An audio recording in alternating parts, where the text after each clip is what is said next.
So what's up? Kamusta? Ayos ba tayo dyan? So nandito tayo ngayon sa may FKM Baliwag branch para sa update natin. Ngayong 2026, bagong taon, bagong motor.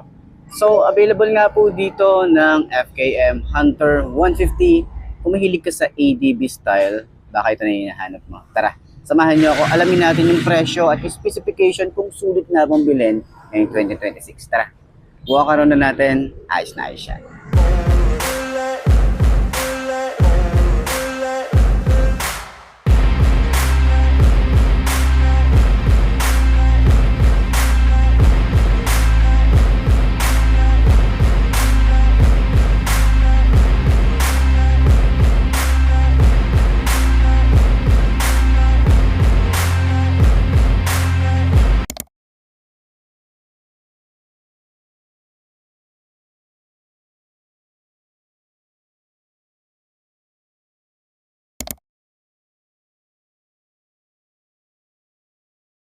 So ano mga best no, sa lahat ng mga nagtatanong magkano nga ba ang ganitong motorcycle, ito ay nagkakahalagaan. Diyan sa screen nyo para at least meron tayong reference kapag kumuha tayo ng cash at installment. So sa tingin nyo, sulit nga ba ang presyo niya?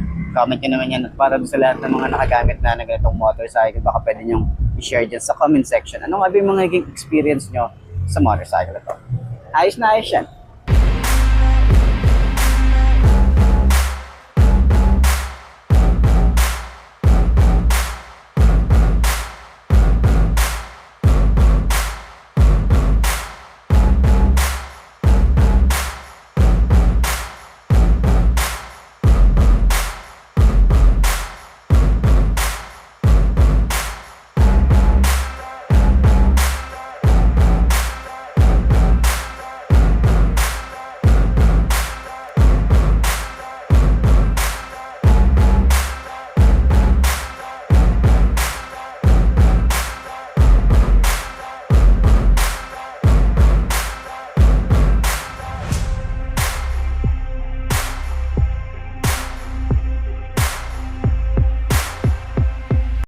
So yun mga best na ngayong 2026, yan, meron po tayo nakita rito na kulay or other color ng Hunter 150. So available sila ng kulay white dito sa likod natin.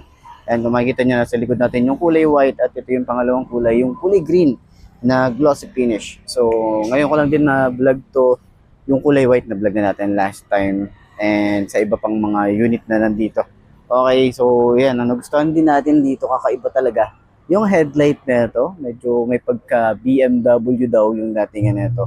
So parang pang big bike yung design niya. Okay, so naka naked handlebar din tayo rito, naka digital panel na rin tayo at meron tayong visor dito. Medyo mababa lang yung visor niya pero para sa akin, bibili ako ng adjustable para in case na kailangan ko tawag dito, mag-adjust or gusto ko na mas mataas. Kasi 'di ba merong mga rider natin, gusto nila mataas yung visor lalo na kapag dating sa ADB. Okay, medyo ano to, talagang pang ADB style to dahil nga yung gulong niya is nakapang on and off-road na rin. Okay, tapos kagandahan din dito, meron tayong gulay board dito, malapad talaga siya. Dito rin yung ating battery nilalagay. Okay, meron din tayo ritong lagay ng cap kung in case na kailangan nyo ng bottled water, lagayan, meron dyan. So may side pocket na rin tayo dito, malalim din siya. At bisusi pa rin naman to. Okay, so sa side, meron tayong bracket na para sa top box natin. So kapag bumili nga pala kayo ng FKM units, no, ng mga motorcycle units, merong available na top box and helmet. So yun. And meron tayo dito ang panggilid na bulky talagang tingnan. Tapos may side stand kill switch na rin tayo. Naka-dual shock tayo rito. And maganda yung tambucho. Pero naka-air-cooled to. So wala namang kaso kung air-cooled ang isang motorcycle. Sa long ride, goods na rin yan. Wala tayong nababalitaan na nag-overheat na naka-air-cooled. Tandaan nyo yan. Okay? So maganda yung upuan. Ganda ng stitches na meron to. Maganda yung leather na ginamit nila dito. And meron tayong compartment dito. Maluwag din naman. Yung gas tank natin nandito pa rin sa ilalim ng upuan. So side stand natin, okay, para sa 5 to na kagaya ko, ano ba yung tsura natin dito kapag inuupuan ng 5 to na kagaya ko. Okay, so ganito yung tsura natin. So pababa nga pala yung sahig or yung semento rito.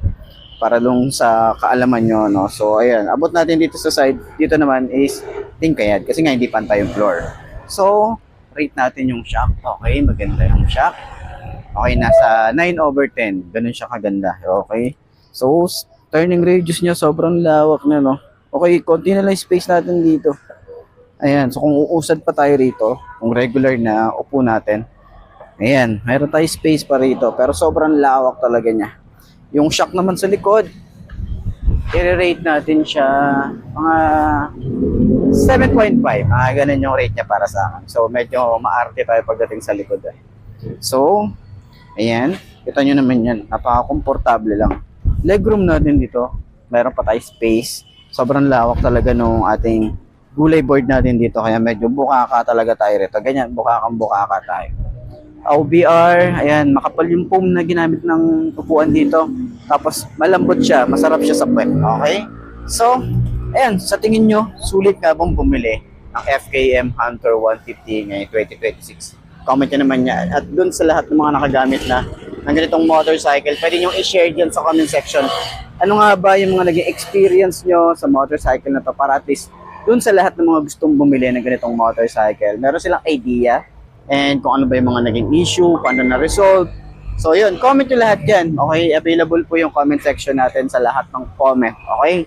So yun, sana nakatulong tong video na to sa lahat ng mga gustong bumili na to. Puntahan nyo na lang yung pinakamalapit na FKM branch dyan sa lugar nyo or pwede nyo akong kontakin para at least ma-assist ko kayo and para ma-transfer ko kayo dito sa branch nila or any branch na malapit sa inyo. Okay? So yun lamang po at sana nakatulong tong video na to para dun sa mga naghahanap nitong motor. FKM Hunter 150, available po yan ng dalawang kulay, kulay green and kulay white. Ay, siya. Center stand natin, kung magaan ba siyang center stand, magaan yung motor eh. Ayan o, magaan yung motor. Okay, magaan siya. Ay, siya.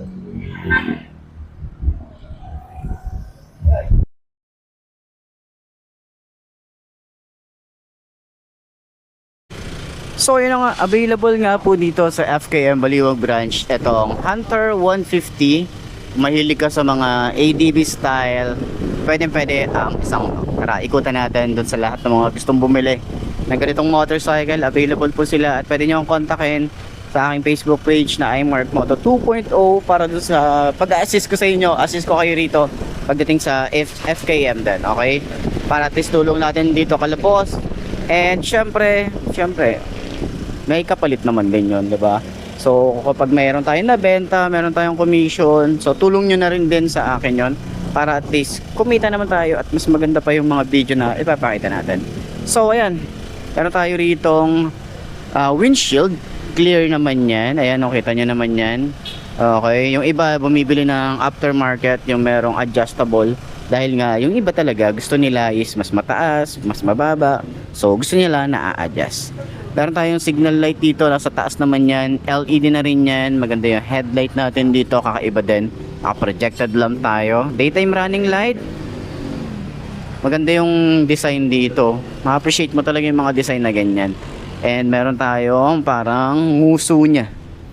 May mga pa-curve na design din dito. May decals tayo rito na kulay black and parang lightning yung kanyang design. May FKM. Meron tayong owl. Di ba? Ang ganda ng design dito. Napaka-cute na ito. So meron na tayo na itong mini driving light. Dalawang bulb naman yan. Dito rin sa side, di ba? Parang ano talaga, no? Owl talaga. Pang gabi, pwede maliwanag na maliwanag yung ating ilaw. Kahit di ka na maglagay ng additional na mini driving light, okay na yan. So ating fender matte finish, kakaiba din yung texture dito. Naka-telescopic fork na meron tayong rubber boots. May cover na rin yung ating shock. Reflector, available na rin yan. Naka-tubeless yung tires natin sa harap. Kenda yung tires. Ang size naman is 120/70 by 12. Naka pang on and off road na rin yung ating tires. Ayan. So sa ating disc brake, ayan, naka round style. And naka dual path caliper din tayo rito. Tapos parang meron tayong ABS dito, no? Malay naman natin, di ba? Sa mga susunod na taon, nagkaroon tayo ng ABS na ganito. So, dito naman sa side, meron tayong maluwag na gulay board. Yung battery nandito. May side stand kill switch na rin tayo rito. Yung ating foot pegs para sa angkas, ganyan po siya. So, metal din naman yan. Ayan. So, hindi siya basta-basta matatanggal or mahihila. Kailangan i-push. Okay? Ayan. Okay. So, sa upuan, maganda yung upuan. Maganda yung leather na ginamit. Maganda yung mga stitches dito. Parang two-tone nga siya. Dito rin sa side, oh. Yung mga stitches din yan. Compartment. Meron tayong maluwag din. Okay, ayan. Basic manual, tapos mga basic tools. Battery natin dito, gas tank. Napakalinis lang ng ating design. Ito yung cap nya. Meron tayong available din na bracket para sa ating top box, and then solid naman yan. Metal to. Okay. So, dito naman sa side, meron tayong Hunter 150 na decals. Napaka minimalist lang yung design dito. And meron tayong dual shock. Ayan. So, sa panggilid natin dito, bulky din siyang tingnan. May FKM tayo dito na naka-engrave. Ganda, oh. FKM. So, dito naman sa likod is meron tayong tar hugger, flexible din. And meron tayong tail light na LED, pati yung kanyang signal light na LED. Ayan. So, may plate light na rin tayo, reflector. May reflector din dito, lagay ng plate. And yung fender niya, sobrang lawak ng fender na ito. Ayan, oh. Kita nyo naman yan. Napakalapad niya. So, ang laki, no? So, sa talsik ng putek, talagang wala halos putek na matatalsik, no? Sa tambucho natin, meron tayong stylish na cover. Plastic din naman yan. And sa likod, naka single disc brake din tayo rito at naka dual pad caliper tayo. Ayan. Meron tayong cover para sa kanyang blower. So, yung iba gusto sana daw magkaroon ng liquid cooled. Malay naman natin, pero wala namang kaso kung naka-air cool tayo rito, lalo na sa long ride. Wala tayong issue pagdating sa long ride, lalo sa overheating. Wala tayong ganon. So, yan. Sa lahat ng mga gusto, dito pala sa ating panel gauge, meron tayong digital na panel. Okay, tapos meron din tayo rito select and set. Yung ating handlebar is naka naked handlebar. Sa mga switches natin dito, meron tayong kill switch, park light, headlight and off, electric starter. Ito naman sa side, meron tayong high and low. Meron tayong hazard switch din and signal light, busina. Ayan. Sa lever natin dito malapad, oh, tsaka makapal din. Smooth naman yan. Yung grip natin, ganda ng design, oh. Makapit din. Ayan, kita yung design na to, di ba? Throttle niya mababaw. Tapos, dito naman sa side, meron din tayo lagay ng bottled water. Pwede tayo maglagay dyan. Ito naman yung ating utility hook. So, kung hindi nyo ginagamit, pwede nyo itago. So, ating ignition. Ayan. Ating side pocket meron din. And may USB charging port pala rito. Hindi ko masyadong pansin to. Nandito pala yung USB charging port natin. Akala ko dito, eh. Parang mas maganda nandito siya. So, ayun. Sa lahat ng mga gustong bumili ng ganitong motorcycle, puntahan nyo na lang yung pinakamalapit na FKM branch dyan sa lugar nyo, or pwede nyo akong kontakin para at least ma-assist ko kayo sa lahat ng mga gustong bumili ng ganitong motorcycle. Ayos na ayos yan. So ayun na mga basto, ito na ba ang motor na babagi sa'yo? Kung ito na nga ay markahan mo na yan at mag-subscribe ka na sa aking YouTube channel. I-click mo na rin yung notification bell para updated ka sa lahat ng videos na upload natin. Dito araw-araw, so laging tatandaan, wala sa brandong motor ang itatagal niyan. Kung di na sa pag-aalaga mo yan, tatagal yan, ayos na ayos yan. So kita ka na lang ulit tayo bukas. I'm Mark D. Ciao. Maraming salamat sa inyo. Babush.